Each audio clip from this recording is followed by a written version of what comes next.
In our continuing celebration of Black History Month, tonight we take a look at the history of a civil rights icon with local ties. Dedicated in 1887, the Clinton A.M.E. Zion Church in Great Barrington served as the spiritual, cultural, and political home for the local African American community for nearly 130 years. It was also a place of significance for author and civil rights leader W.E.B. DuBois, who was born and raised in the southern Berkshire County town, this Saturday marking what would have been his 151st birthday. Currently, there is an effort to restore the church, and producer Dave Fraser spoke with members of the Restoration Committee to learn more about the impact that W.E.B. DuBois had on the town of Great Barrington. Under the care of his mother and her relatives, a young William Edward Burkhart DuBois spent his entire childhood in the small western Massachusetts town of Great Barrington. He was the first African-American graduate from the town's high school in 1884. And although he spent the remainder of his life traveling the world trying to break down racial barriers, DuBois always stayed true to his native town. It's a town that raised him, that shaped him. It's a town that he loved his entire life, returned to every chance that he got. And in many ways, the fact that he was raised in the North, and in particular in Great Barrington, is why he became the person that he became. He discovers a veil in Great Barrington, and he writes about it in The Souls of Black Folk when, he tried to give a card to a little white girl for Valentine's, and she rejected it. And that's when he said the first time when he realized he was different.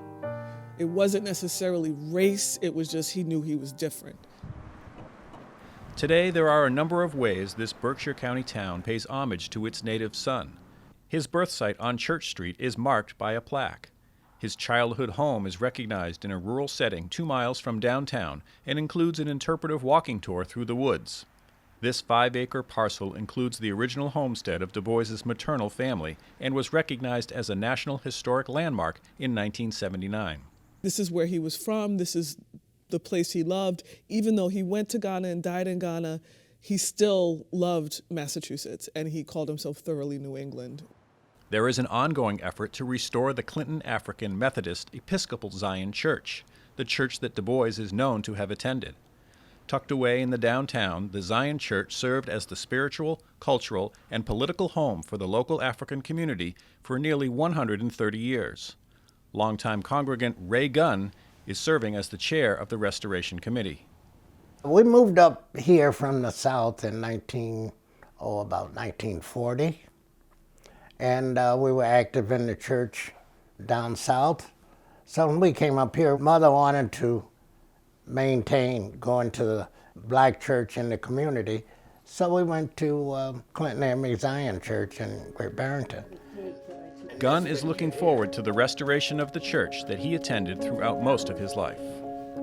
I want to see the first builders on the roof. When that day comes, I hope we have a celebration on the church lawn. We're going to have that kitchen going, and we're going to have people over here just like old times. And I said, that's what I'm looking for. DuBois was an environmentalist, and in 1930 said in a speech that Great Barrington had turned its back on the Housatonic.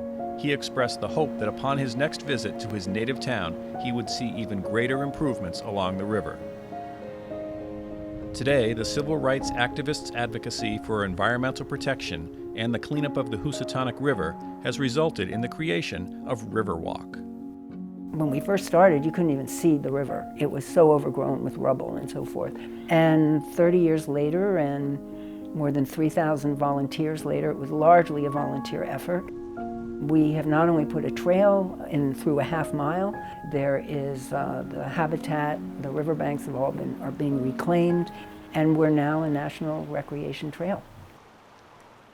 There is so much more to the DuBois story that can be learned with a visit to Great Barrington. DuBois's life ended on August 28, 1963. His passing occurred on the eve of the historic Civil Rights March on Washington, at which Roy Wilkins, leader of the NAACP, proclaimed to the people gathered at the Lincoln Memorial, At the dawn of the 20th century, his was the voice that was calling you to gather here today in this cause.